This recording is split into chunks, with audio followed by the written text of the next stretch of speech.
Hello, hi to everybody, those who view us and those who listen to us. I'm Dr. Joseph Olment, a professor at the University of South Carolina, the Department of Political Science.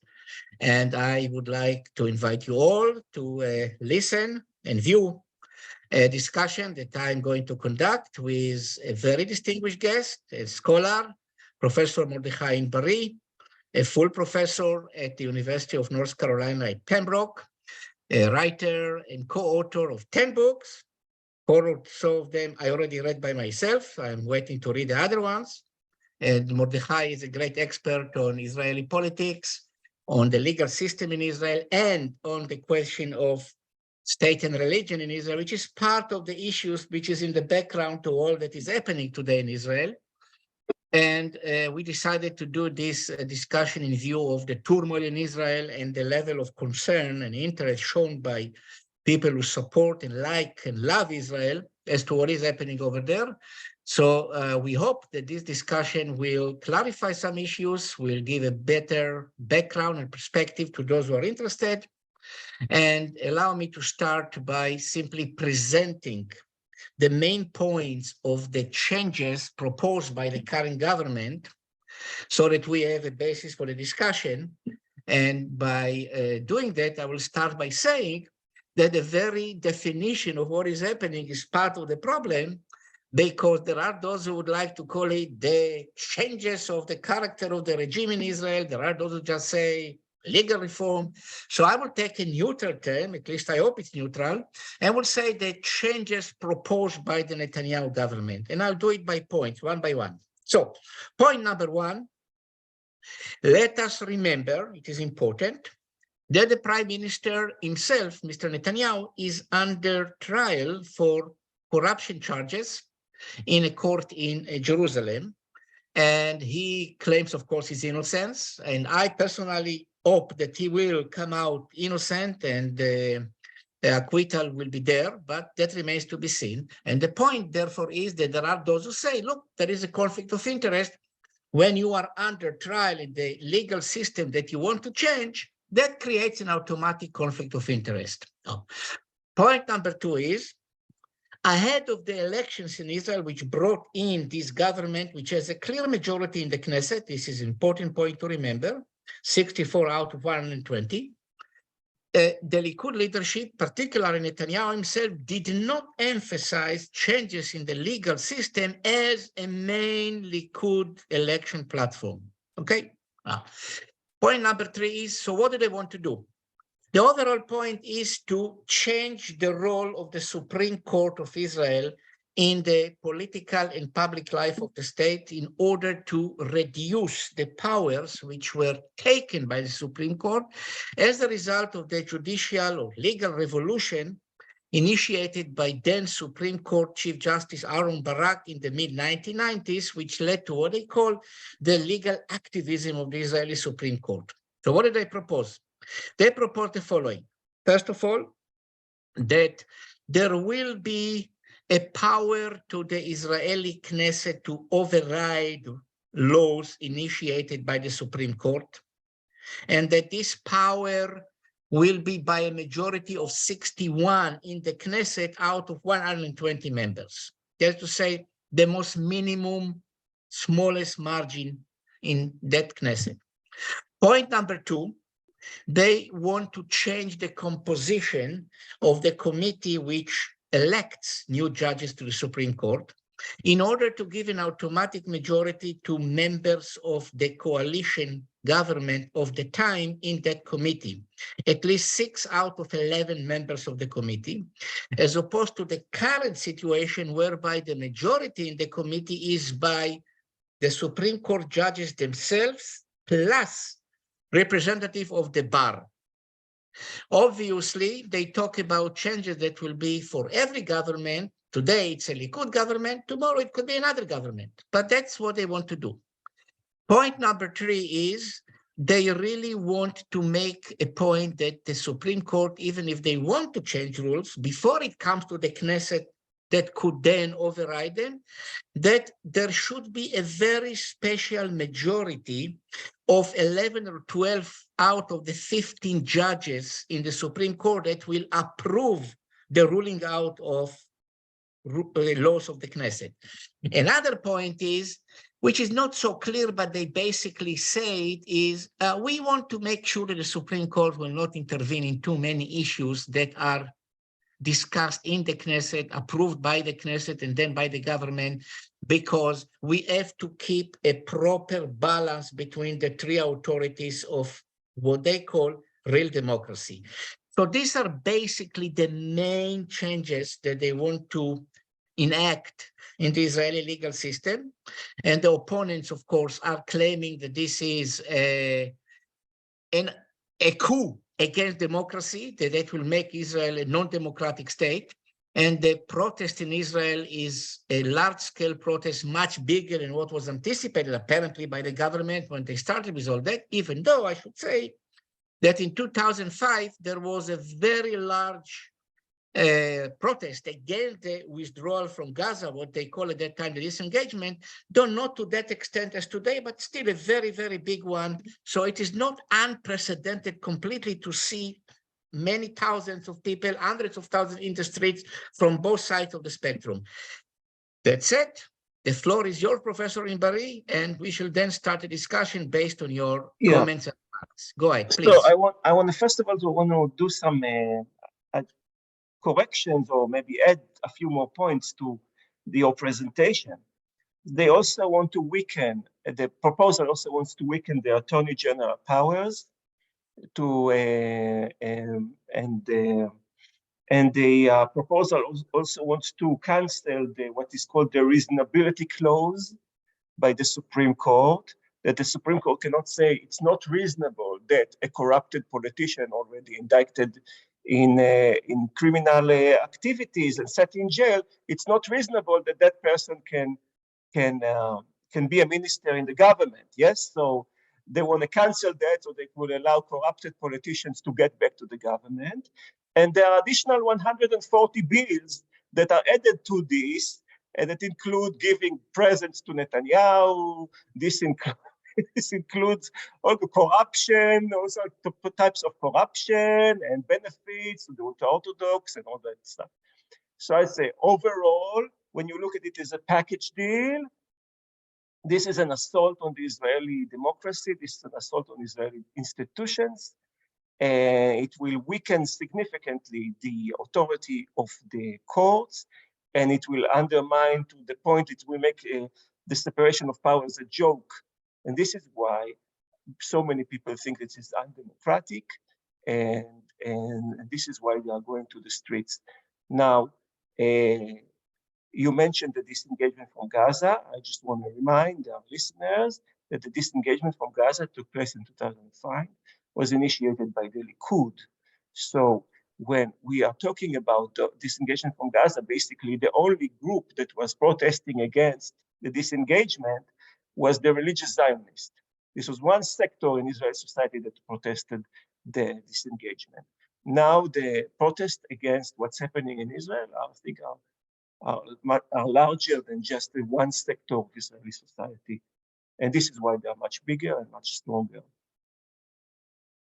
Well, let's start from your last point, and this is to say that the point I made about disengagement was only to show that there could be, and there were already in Israel, huge, large-scale protest of public. You're right that mostly it was by religious Zionists, but not only. And by the way, I would like to remind you, and I'm sure that you remember maybe from knowing it, you're too young to remember it from experience. I'm a bit older, I should say, that in 1981, in the very stormy campaign at that time, Menachem Begin, the then Likud leader, brought 250,000 people to the concluding concluding speech in Tel Aviv at a time when the population of Israel was half that of today, and he won the elections with this, the famous Chachachim speech, if you are aware of that, which was basically the beginning or the continuation of the electoral alliance between Likud and the huge group of voters in Israel known as the Mizrahim, Jews from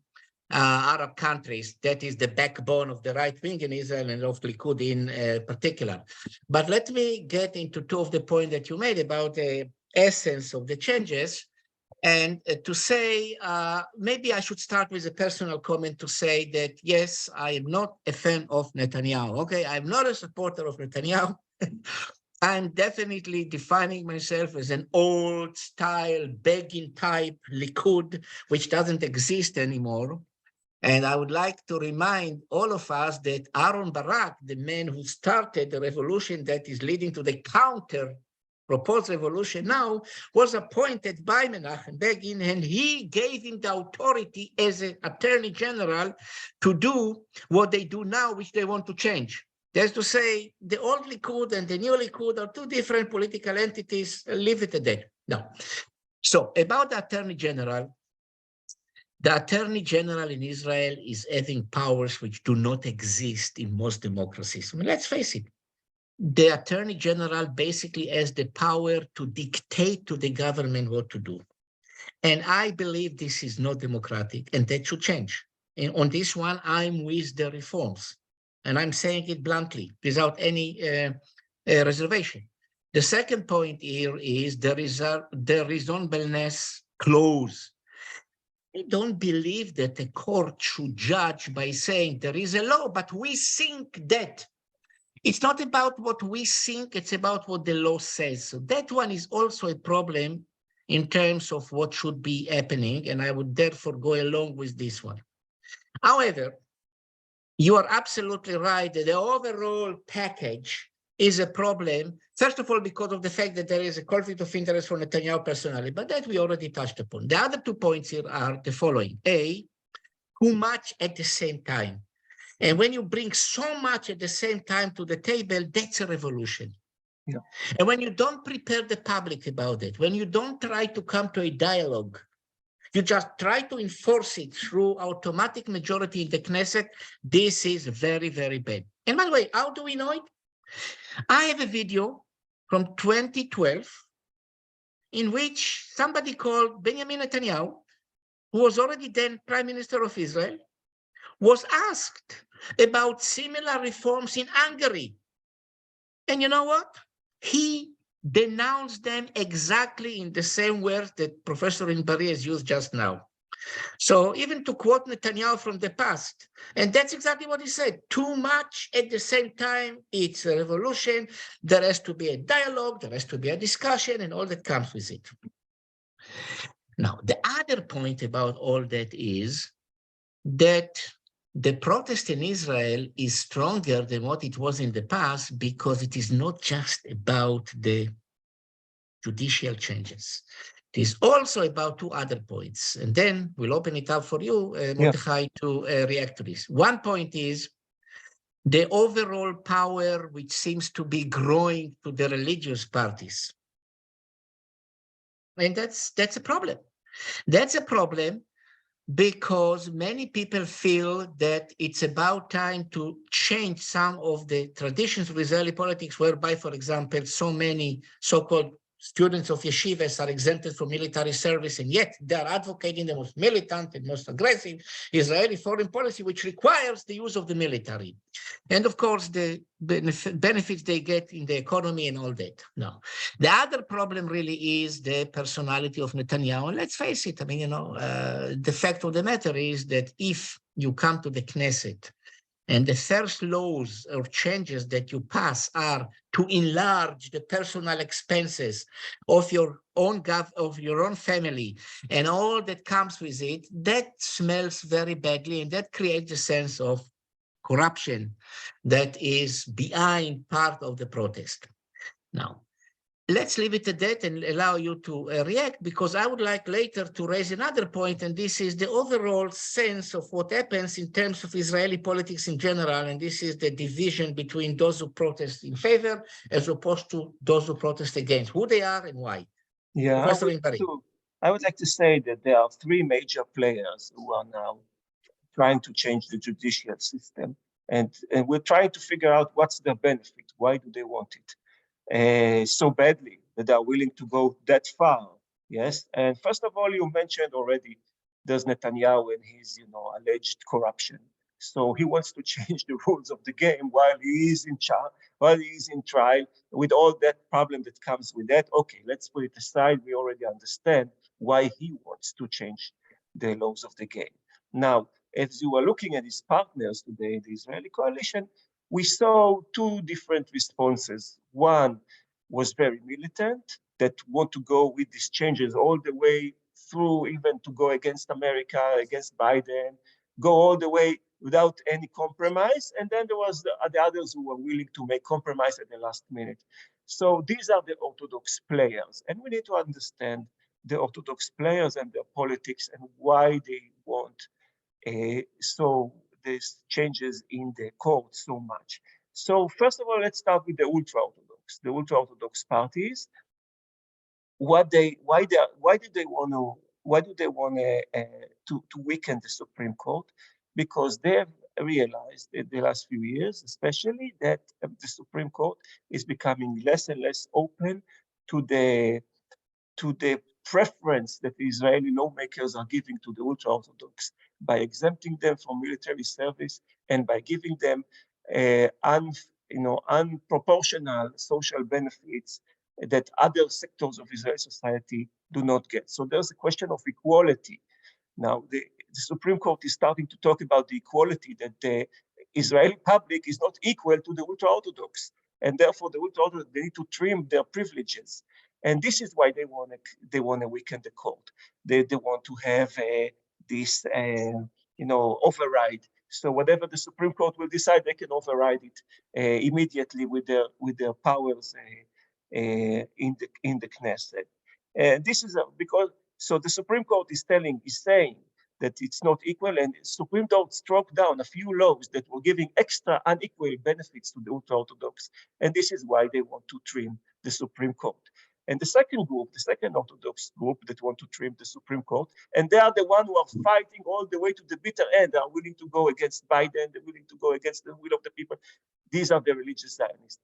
And let's understand their motivations. And we're going back to the disengagement. The disengagement was made by the Likud, by Ariel Sharon. The disengagement was not the left against formally, right. It was already the breakaway Kadima party, just to be precise about that. Yeah. Which was basically a Likud B, if you want. Yeah. So it was the right wing. Yeah, the right wing who provoked the disengagement, and Netanyahu at some point even voted for it. He did. And now he attacks it, but he attacks himself now. Yeah. Yeah. So what has happened over there? It's everybody came against them. They remained all alone. Even the right wing came against them, and their only stronghold they were hoping that would save them was the court. And the court did not support their pleas to cancel the disengagement, and the disengagement went forth. And this is when they reached the conclusion that as long as they do not control the court, the land of Israel is in danger. And this is why they are so determined to control the court.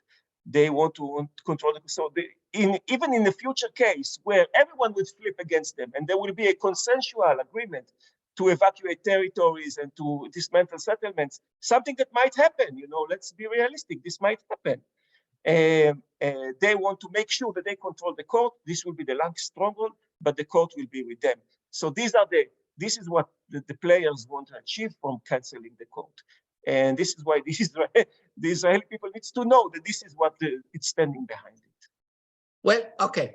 Yes and no. The yes, whatever you said is true. I will never take any issue with this because it's simply true. But then I would add up two other points to give a bigger perspective here. One of them is, look, the question that you raised about the role of the court in terms of the way that ultra-Orthodox or religious Zionists look at it, it's a 3,000 years old question in Jewish life. That's a typical question that we have not resolved for 3,000 years as to the role of religion in our public life. It was a problem in the first temple, in the second temple, and in the third Jewish sovereignty in our historic homeland. And there's nothing new about that. And that is the bigger background to all that. They would have preferred that the courts will judge by the Jewish law, as they understand it. I mean, let's face that this is a big problem to start with. But then again, we are not going to resolve this one now, so I'm just mentioning it. But then there is another one. You failed to mention a big group of supporters of the reform, mostly the Mizrahim. Now, let me raise this point loud and clear. First of all, and I hate to say it like that, there was 2 days ago, there was a demonstration in Jerusalem by the protesters, and by the way, a much bigger one by the supporters. For the first time that they went to the streets in short notice, and they brought over 100,000 people, which shows still the potential that they have to bring people to the streets if they decide to go through this course. But when you look at the demonstrations, you see 2 differences. Let's face it. You see the kippas, the yarmulkes in one demonstration, you don't see him in another one. And then you see something else. You see the vastly Mizrahi public as opposed to not. And you can see it, and let's not get too much into how, but you can see it. No. Look, you don't have protests in Kiryat Shmona, you don't have protests in Dimona, you don't have protests in Tiberias, you don't have protests in Yerucham, or, there is a problem here that many people feel, and I'll be very blunt about that the Supreme Court has become the torchbearer of an elite in Israeli society that refuses to accept the demographic changes of society that led to a democratic victory of other people. It was democratic, nobody says against it. Aaron Barak himself, he said, according to his biographer, who is a friend of his and supporter of his, she said it recently, that he told her, I was looking for a Moroccan judge, but never found one. That's racist. He then said something else.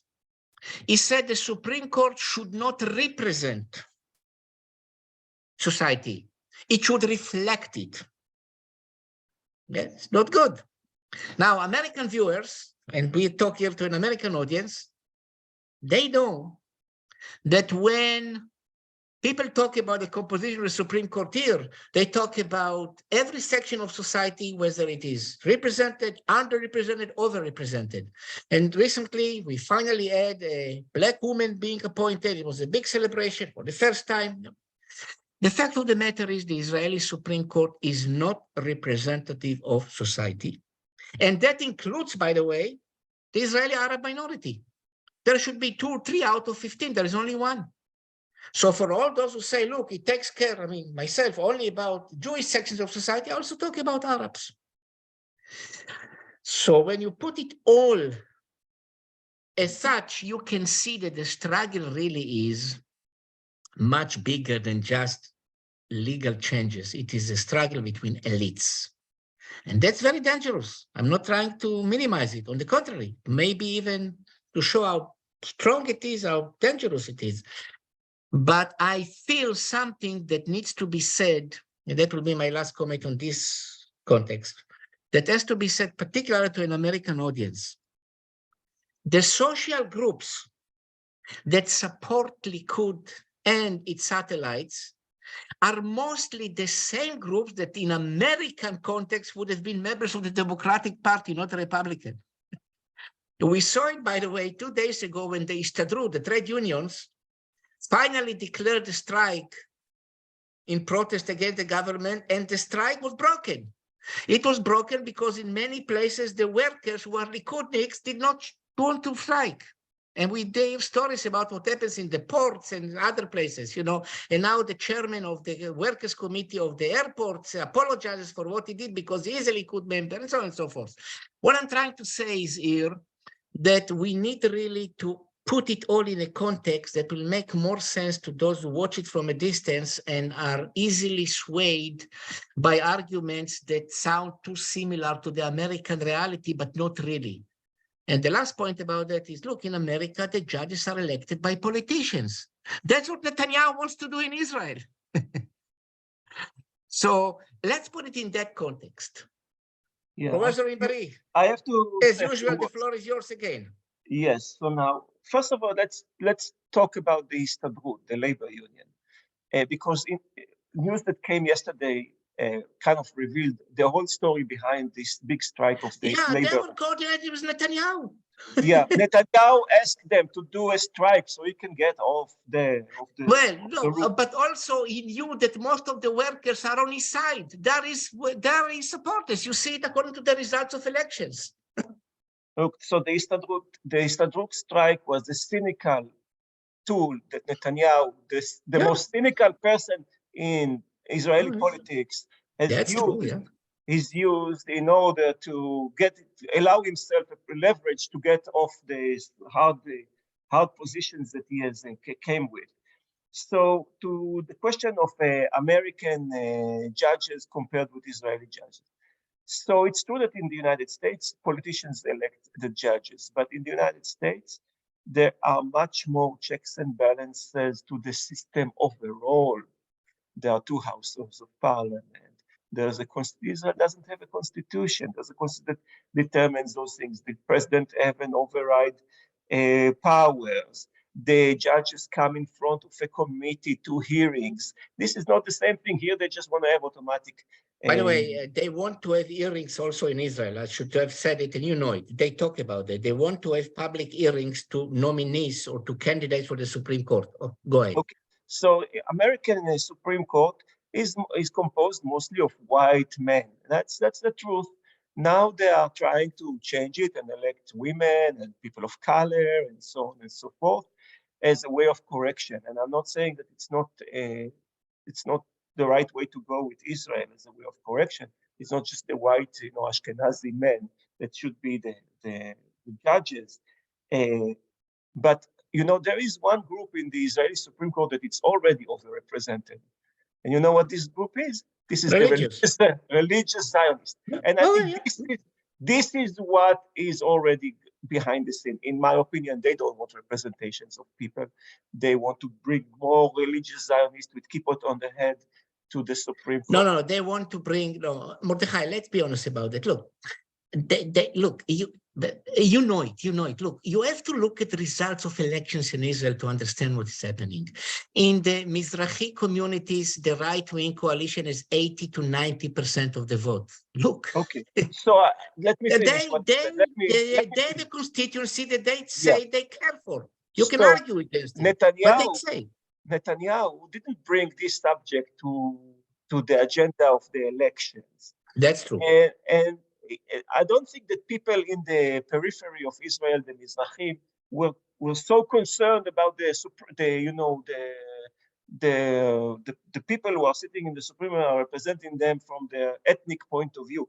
It was not a real concern for Mizrahi voters. It was not a real concern in the Likud. The Likud didn't campaign for that. I said it. Now, after he was defeated and he had to back down, he starts to fire it up.